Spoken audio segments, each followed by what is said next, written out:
I'm Jim Csek. You're watching Kelowna Now with me. Renee Merrifield. Happy New Year. Almost. Almost. And we thought we'd do one final show of the year, obviously, because Yeah. today's the last day. Yeah. Because the big story, the really, really big story is Justin Trudeau not getting the message. No, if I had taken bets, I would have predicted that he would be long gone by now. But this man's, I guess, ego knows no bounds because honestly, to take a family vacation on the dollar of the taxpayer who really doesn't want you in power anymore is pretty brazen indeed. I've kind of made my feelings known, and I think that the country's being damaged, but I almost feel sorry for him at this point because I think that he may need help.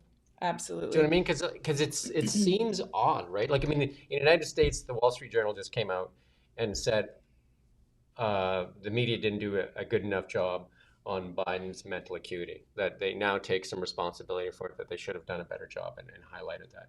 And I think we may have something similar here because, there's been so many times that they just will not hear the voices of Canadians. No, and I think that right now the Liberals are paying the price. The latest Angus Reid poll basically shows them not even being a party after the next election and not reaching their actual party status with the number of MP seats that they'll get. I think this is a huge danger zone. I think that the Liberals and now you're seeing the various caucus chairs, starting to bolt, etc., and starting to call for Trudeau's resignation. I think that we need to really give our head a shake. I'm hearing that some of the pundits from the Hill are actually saying that they're going to prorogue government, that they'll go into a leadership run, and then we're not going to have an election till October. That is very, very dangerous for Canadians with a Trump administration that's going to take power January 6th. Yeah, we'll have a lame duck government that won't be able to do anything, and then Trump can do whatever he wants. Oh, and have his way with Yeah, Canada. yeah. It is not a good thing for Canadians right now. We're going to continue to see our dollar decline. We're going to continue to see businesses make decisions to leave Canada, and that is a huge thing. I'm hearing from accounting firms. I'm hearing from a lot of the business leaders that they are seeing businesses already making and readying their businesses to leave Canada's borders. We talked about that giant sucking sound. That's capital leaving Canada. Yep. Um, Taxes, a whole bunch of things, and then our dollar is basically the stock chart of Canada. I've had a bit of a discussion with a Liberal MP there, talking about how our dollar is basically the stock chart and how it reflects that. And I would say right now, it's so weak, but we have a lot of assets that this hostile takeover merger that's been floated by the Trump administration because of that. It's basically, if you look at it from a business perspective, here's a weak company that has tons of really good assets that's underperforming, and then so he launches a hostile merger takeover. Yeah, and the only thing that we have to rely on right now is the American people. And I had this conversation over dinner last night with some friends in which I said we can't rely on Trump. Trump would take us over tomorrow. He would just march Well, his look at our military assets. in and Yeah. yeah, exactly. Say your border was weak, and Yeah. here I am, and I'm going to take over. However, the American people are one of their fundamental truths that they hold so dearly is that democracy, and so a takeover is not going to work in their mind. I think, though, that what Trump is trying to do is see the media with this belief that Canadians want to come over. If Canadians had a democratic choice, they would actually become part of the US. Mhm. And that, again, we need to pay attention to what's happening because all of a sudden, I'm hearing friends and family start going, well, do we want to become part of the United States? I'm like, whoa, hold the Yeah. phone. Like, that is a very, very, very big leap.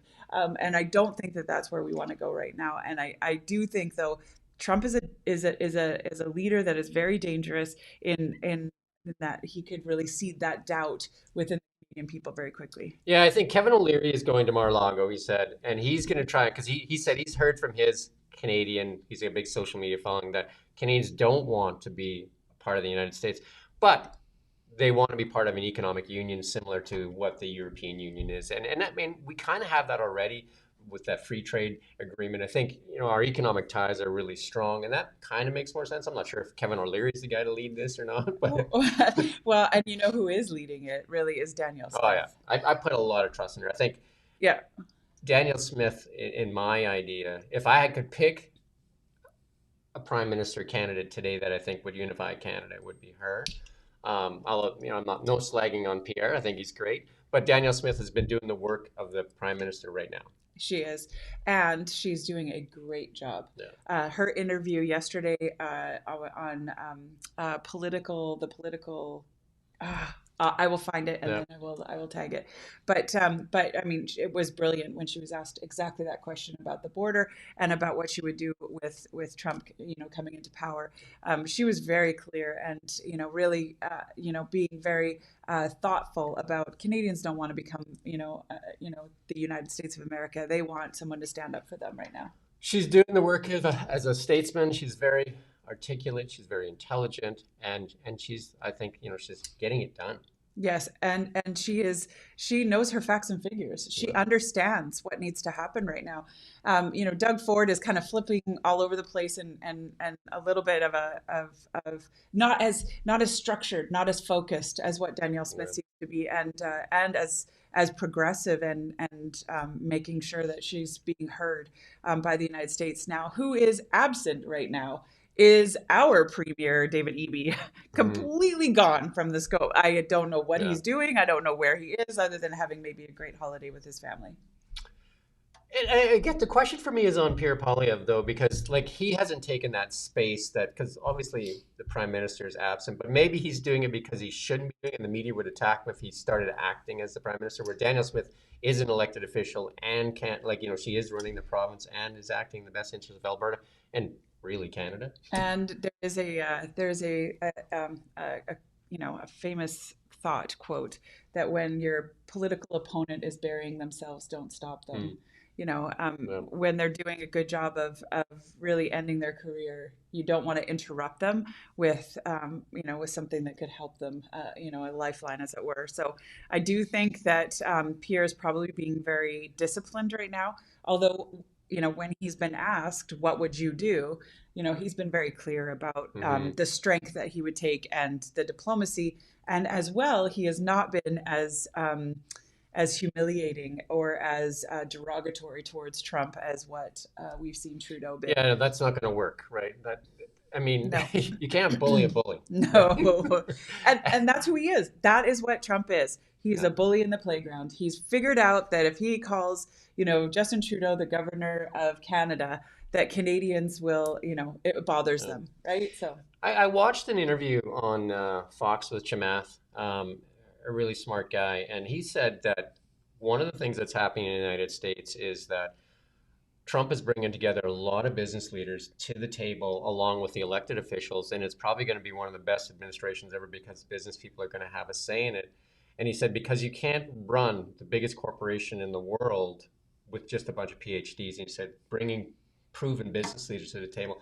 Is it time in Canada to start to bring business leaders to the table? I know some, like yourself, you've had experience in business, but there's a lot of people in politics and bureaucrats that don't have a lot of business experience. there's been almost a phenomenon that's happened in Canada that I think is really concerning to me, and that is that business has been put as a villain in our Canadian story. And when it is villainized, when business is no longer celebrated, when profits are no longer celebrated, when our success stories are no longer celebrated, what happens is that we demoralize that aspect of our society. We've seen a huge flee of capital because investors don't want to come into that. And as well, what we've seen is it's hurt our country. It's hurt our province. The latest updates on the budgets have shown that corporate profits are down, corporate taxation is down. We're seeing this flee of capital. We're seeing the jobs leaving the private sector. So right now, do I think that business needs to be, at the forefront in terms of how we need to reorganize ourselves? Yes, but we also need to be celebrating business. I don't think you need to form government necessarily with business. I think that business can be an adjunct voice that says this is what will be good for us. This is, I think the best government is when you have the disparate voices coming around the table and all coming together to really create what is best, for the people. And I do think that there is a lot of merit in that. There's a little bit of danger when you have unelected people at that table who are making decisions for the electorate. Yeah, I mean, one of the things that it really appeals to me is this efficiency, like the wasteful spending, like like if we had business leaders at the Doge. table, yeah, Doge, because like the ArriveCan app, like $80,000 versus 64, like I mean, 80 who, million. yeah, who signed off on that? Yeah. Like I mean, those are the things where we see complete waste of taxpayer dollars, and Or the they, green slush fund. yeah, the green slush fund, Hundreds of right? millions, billions of dollars that are unaccounted for and haven't Right. resulted in anything. From the government that ran on transparency and accountability, and they have very little of that. And I think that's what's really angered Canadians, where they're forced to tighten up, or some of them, like not able to meet their monthly demands, and while they see the government wasting their taxpayer dollars. And businesses are not thriving. I mean, I've said this before. We're going to see more insolvencies. We're going to see more leaving the country. That does not bode well for Canada, and especially a country that does have huge natural resources. We should be the absolute darling of business, and instead Our stock we're chart should be the other way yeah, around, right? absolutely. We should have a very, Because very we strong have dollar. very strong resources, probably the richest resource nation in the world, especially Yeah, by diversity. Like, Saudi Arabia has, like basically one resource, where we yeah, have a multitude of resources, right? absolutely. Including fresh water. Yeah, and water is the new oil. Yeah, I there you keep go. saying it. I keep saying it, especially in the world of AI. Anything that's hydro, electric capacity will absolutely, yeah, So the Quebec caucus, Liberal caucus, wants him to resign. Ontario said the same thing. Tons of his other ironic. ministers have come out and said that he won't let go. And go back to a little bit to that comment I made. The U.S. media saying they take some responsibility for not highlighting Joe Biden's mental acuity. How much of this is blamed on the media for not holding this government accountable? Well, I do think that over the course of the last year, we've started seeing more and more negative stories. We've started seeing more and more, I guess, coverage on the lack of fiscal accountability, the lack of this government's direction, the lack of focus, more on the green slush fund and where did the money go. So we are seeing that more. What I don't think we've seen is really a call, a collective call Yeah. for his resignation.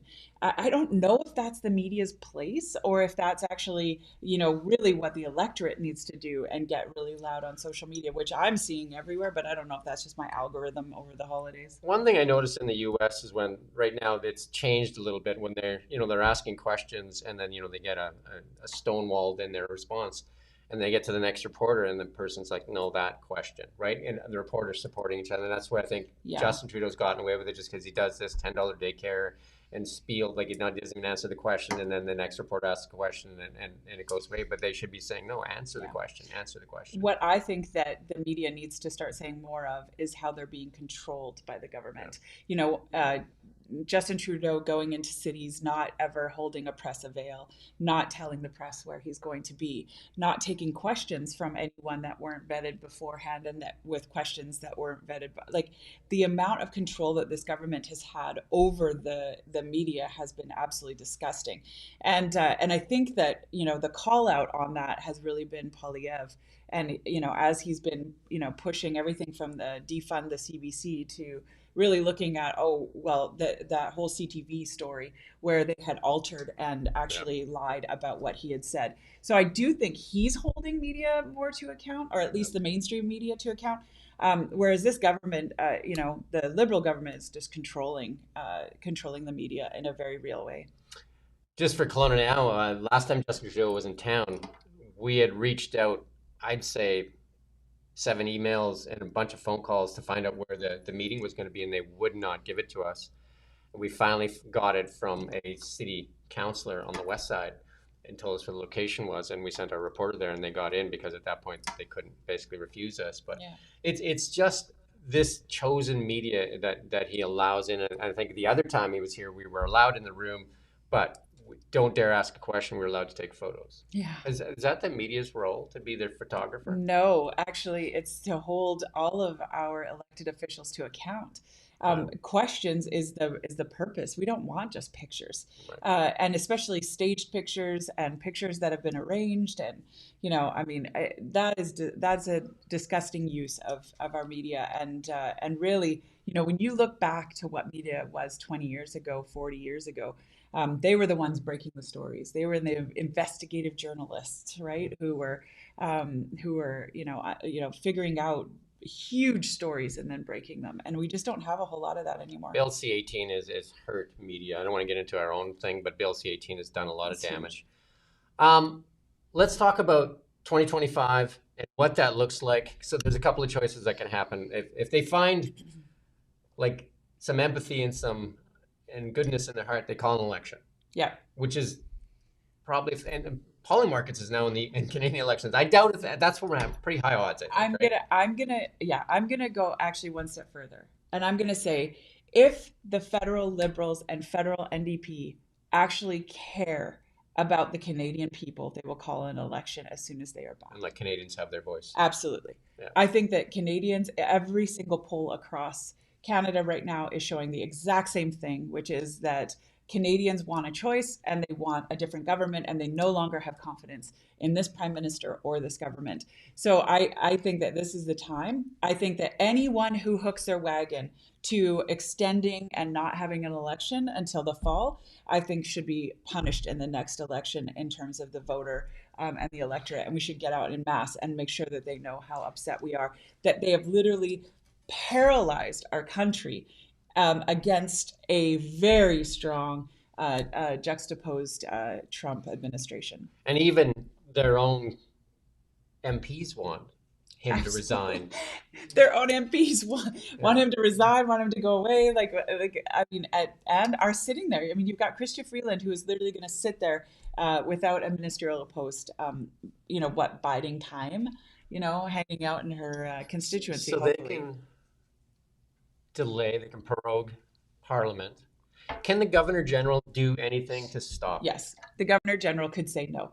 And I think, there's going to be political papers written about this one, because right now I do not understand how the Governor General could not actually call an election. You've got every political party saying that they will vote in non-confidence, which means that there is no functional government at this Right. point. They cannot get through a law. It's a facade right now. It is absolutely it's not even a facade. It's basically just a paralyzed government that will not be able to make any sort of moves at all. So to prorogue, government, and then to give them extra time to kind of get their stuff together does not make any sense at all. What she should do is actually call an election immediately. Because weigh the risks that are outstanding for us, and there's a big risk right now because Canada's fleeing capital, and then just a very strong administration coming in that will be America first, and Canada kind of sitting with a lame duck government. Absolutely. You've got if you look at the numbers of capital fleeing Canada, that didn't start at the same order of magnitude back in 2015 when Trudeau was elected in as it is today. Yep. So you look at that acceleration. We don't have time anymore. We have to get a new government in place, one that is serious about business, one that is open for business, one that is going to open the floodgates and really make a very different signal on the globe. If we do not get that in time, we could see our dollar at 50 cents on the US dollar. And then you'll see inflation. Oh, yes. We are not a strong manufacturing hub. Like I put a post on my LinkedIn. We do about 1.7% of the global auto manufacturing. We're not a strong technology because it's going to be a bigger draw to the United States, but we do have, it's in our land, it's in our resource base, and we have a government right now that suppresses our resources. And that includes BC, right? Like if you look at our forestry sector, which is one of the strongest. Forestry, mining, you go across the board, which one isn't being affected right now? Yeah. And then we can kind of segue a little bit to John Rustad, and he said that he's going to have a pro-resource mandate, but I mean, he doesn't have a lot to say other than to make a lot of noise, right? No, I mean, he can say all he wants. One, he hasn't been tested. Two, he has no plans. There is no, blueprint for how he's going to do that. He's had lots of time to provide one. He ran on a banner of a conservative sea, a blue wave that really is federal. We've never seen as much money as the federal conservatives have fundraised for their media campaigns, etc. So right now, there is nothing there. There's no substance to what he is saying. I would love to see it. I would love to see him actually say, no, this is where we're going. This is the roadmap for how we're going to get there. But right now, we have seen very little from the conservative, BC conservative Yeah, most of the attention opposition. is on Justin Trudeau and the Liberals for sure, and David Eby's kind of just like, I don't know if he's like Gavin Dew said, he's hiding under his desk, but he just seems to be completely out of the game. Maybe as they start into the new year, he'll come out because they promised that $1,000 to everybody too, and there's no talk No, about that. no. And, we're going to see in February. Right now, what he would be doing is creating his budget. There's going to be a lot of work. He's got a lot of new ministers, a lot of new MLAs. So he's going to be getting that budget ready because they go back in February for their first time. And I think there's going to be some shenanigans that are going on there. And we need to be really cautious about that. For political parties to play, shenanigans rather than doing the work of government. And government is set up so that you can have a strong opposition and you can have, a leading party. They have a majority government. They now have the agreement with the Greens, so they have enough votes, even without, MLA Grace Lore, who is, seeking some Hmm. treatment for her cancer, which she's been very public about. But even without her vote and without the speaker's vote, Raj Chauhan is speculated to become the speaker again. They have a majority, so they could actually have a functional government where the BC Conservatives are holding to account. Now, they've promised all sorts of shenanigans rather than actually doing the work of MLAs. So I'm hopeful that is going to be different than what they're saying, because what we need to do as a British Columbian people is really hold that opposition to account as well, to be our voice and to be that guiding factor as laws are put through. And that's, I think, the theme for 2025 for me is accountability and transparency. I think we need more of it. We all work really hard for our tax dollars, and we should know where they're going, and we should stop with the silliness and like the carbon tax is one thing, and it's going to go up again here in April. April. Um, Sonia First Snow said it. I interviewed her. She said that it's punishing the wrong people. It should be changed. Um, Even Eby said he would remove it, but We'll see. I think only if Pierre Poilievre becomes and they remove it, that we'll see it removed. I think David Eby is in an impossible situation. He's running the largest deficit in recorded history. Hmm. He is outstripped and outpaced any other government in his 2 years. So I think that if he removes the carbon tax, he might try and rejig it, but it doesn't matter if it's in there and if it's embedded. It's going to be the British Columbian taxpayer that's paying for that. And the reason that he would do that is because they cannot afford to take more out of their budget. If they take more out, they're going to have to start cutting. And in talking with some of the people that didn't run over the course of this last year or this last election, some of the NDPs were saying, well, the last thing I want to be is the minister of cuts or the minister of taxation, and both of which is the path that we are on. I was so shocked that they actually knew that and could understand that the path that the government was on is one of destruction. I posted the other day on X that the NDP, the BC NDP, are unsustainable.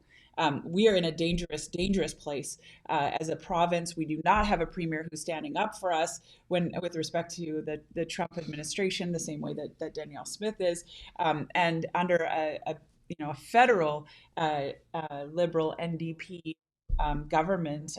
I think there's some real danger here for us as British Columbians, especially since it looks like we're heading into recession. Well, we try to keep this show around like 30 minutes. We're a little bit over, but Sorry. let's talk about just to end it with, when do you see a federal election? When, like, I what is think your call?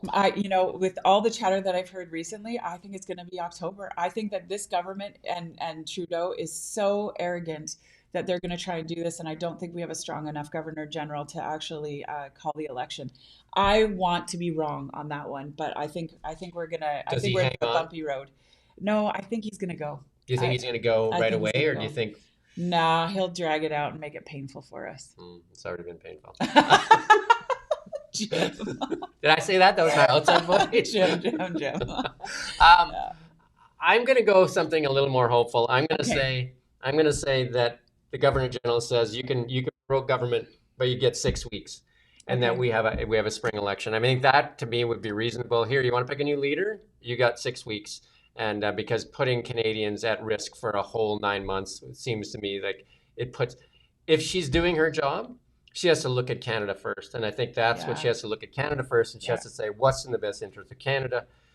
Sure, we'll give you 6 weeks to get your pick a new leader or whatever. Or if Justin's going to be the leader, you're having an election today.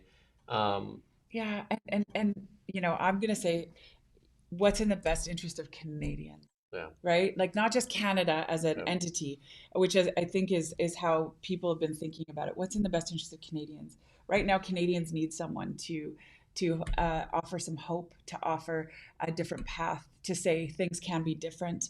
I had a conversation with a constituent who reached out to me yesterday because they didn't have the phone number of the new MLA in their area, and just in almost in tears, just saying, I'm so frustrated. I just don't believe anymore that things can be different. Yeah. They need hope. They need something that will say, no, we can have a different path. It doesn't need to be like this. I kept saying it wasn't always like this. It can be different again. We just have to keep hoping and keep voting and keep loud. And what I was encouraging this person to do is go to social media, get activated, start promoting those voices that you like, that resonate. Don't worry about political party right now.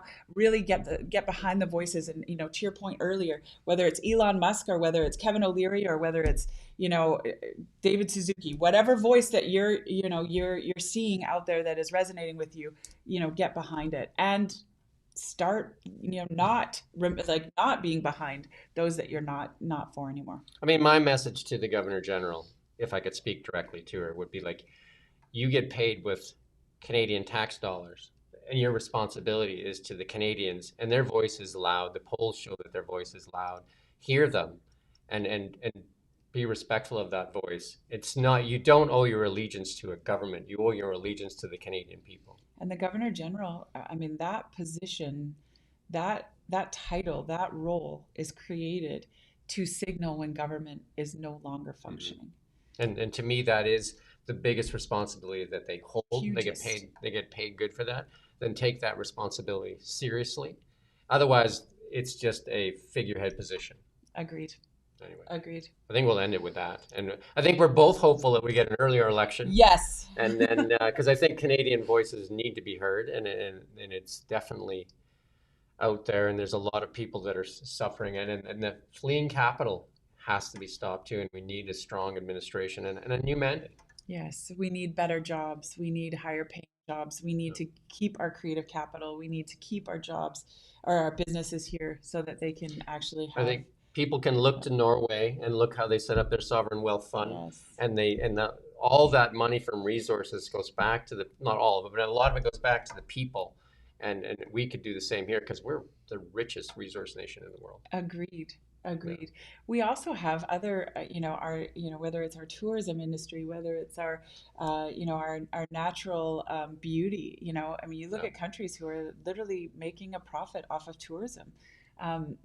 There's a lot to be learned out there, and a lot that we could do that we are not doing right now. Well, we'll hope for a better 2025, and I think the sun is literally starting to come up, even It here is. behind us. But the sun is starting to come up, and I think for Canada too, the sun is coming up. It's just a matter of time, and sooner the better, obviously. Yes.